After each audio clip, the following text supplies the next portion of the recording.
So it was 6 or 7 years ago where we said, you know, Pennsylvania's going to top out on us.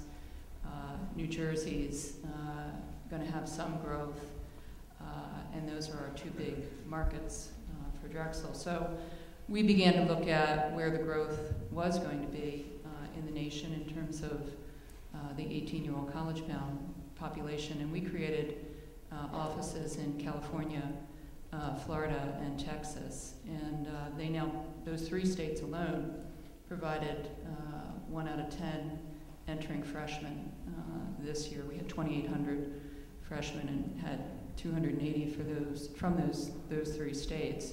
So we have offset any demographic downturn here in our primary market.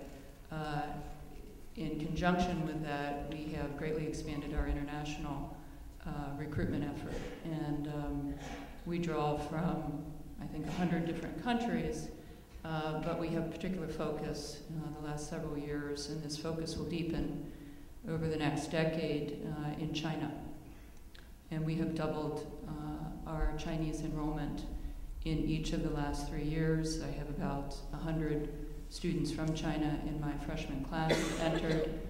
We can double that and double that again as we go forward. So the power for Drexel in an organization like Campus Philadelphia, Campus Philly, is to make sure that our colleagues at other universities in the region are thinking in a similar way.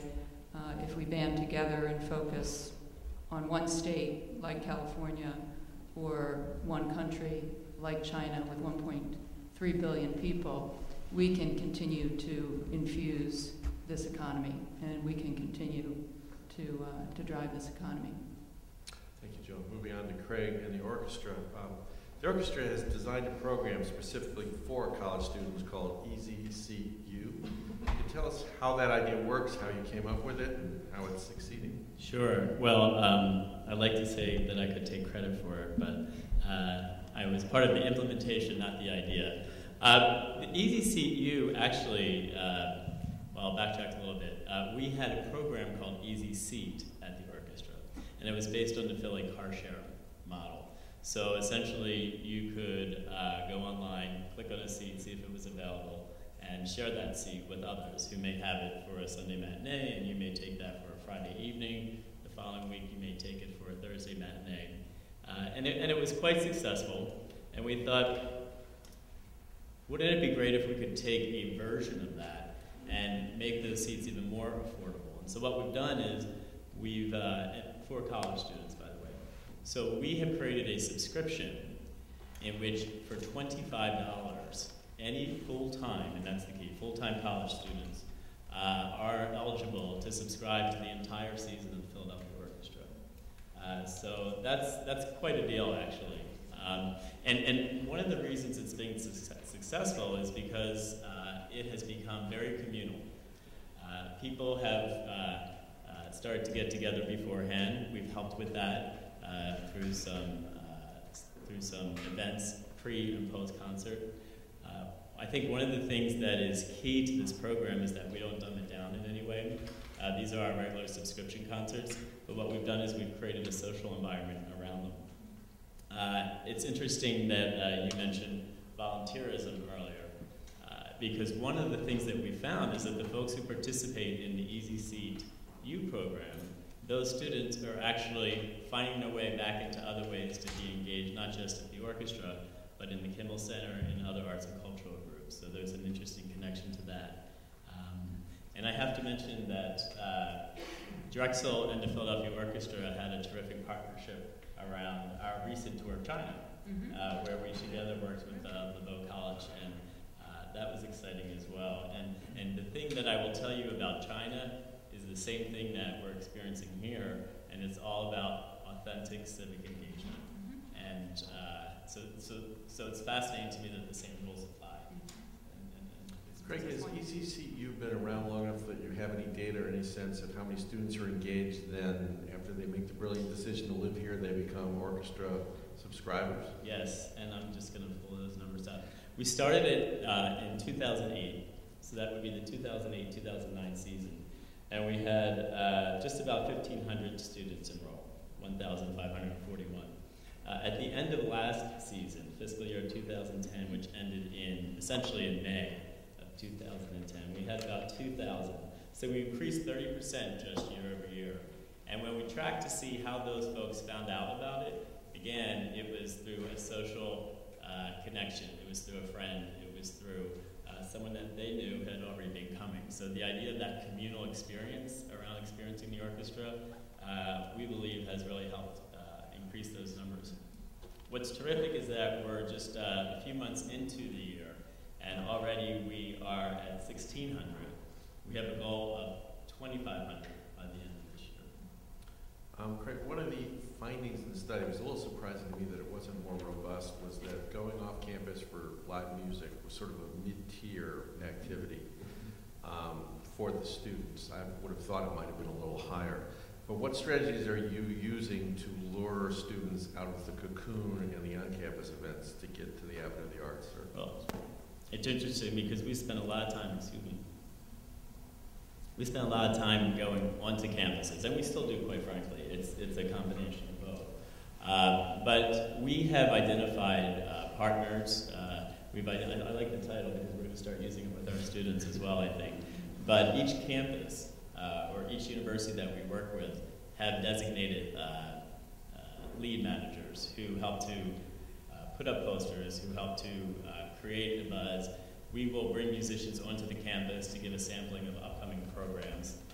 But the real experience for me is always fascinating because it really is, once they get there, first of all, it's amazing to me how many have not been in the Kindle Center. It kind of has that kind of foreboding, that's not a place that I can afford, that I'm welcome. And so it's been nice to break down those stereotypes.